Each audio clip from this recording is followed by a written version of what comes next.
Hi, it's Mark from Top Local. We're here with Bernie Pawlik, Pawlik Automotive in Vancouver, Vancouver's best auto service experience. How you doing, Bernie? I'm doing good.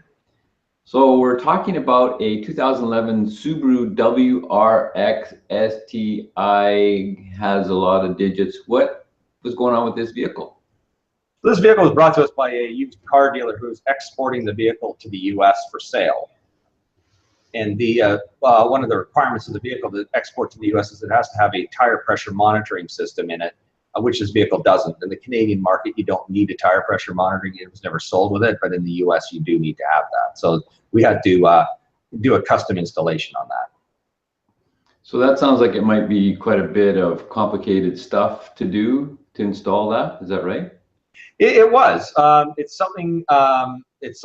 Yeah, absolutely. There was a lot of complexity involved, a lot of research, and a number of different parts required.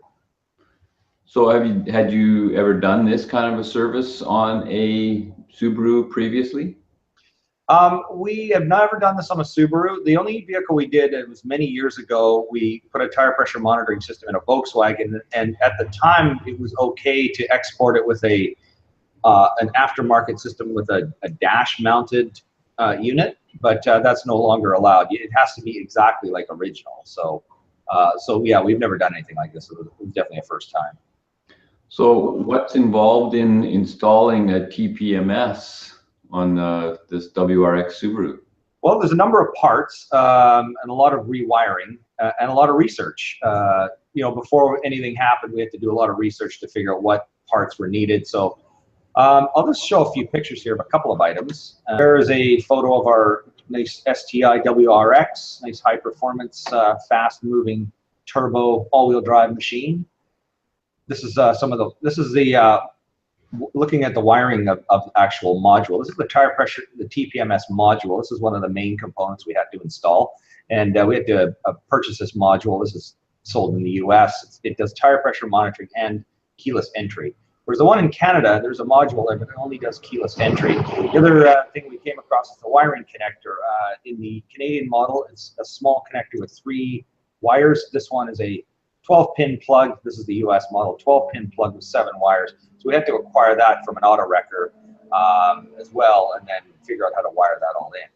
And just as a last look, that's an actual picture of the module. So I kept a lot of documentation and information on this vehicle because of certain at some point we may have to do it again. So that's that. And also, I mean, I know this isn't going to show very well on the screen, but this is a wiring diagram of the actual TPMS module. So that's where we got a lot of information, studied it, and figure out where what wires go to where, and then after that, it's a matter of just poking around under the hood and seeing what happens.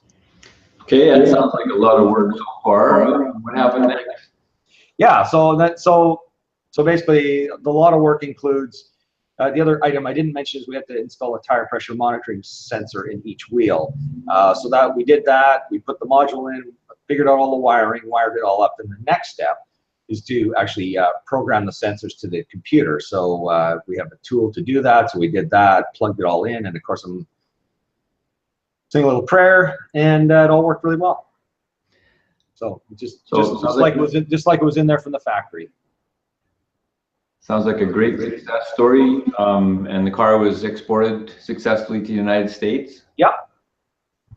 Yeah. And would you be interested in doing that again? The same thing? Yeah. Oh, yeah, absolutely. I mean, now that we've done a Subaru, I know for certain what needs to be done.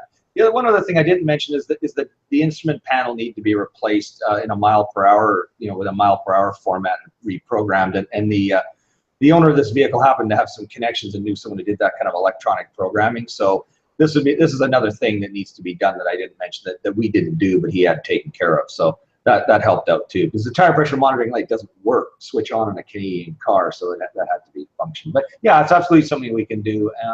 As far as doing it on other brands of cars, it's just really a matter of doing some research and finding out. But it is a lot of work and it is expensive.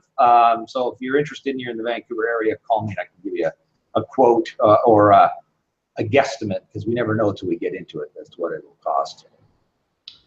So there you go. If you're looking to export a Subaru or just need service on a Subaru in Vancouver, the guys to call are Pawlik Automotive. You can reach them at 604-327-7112.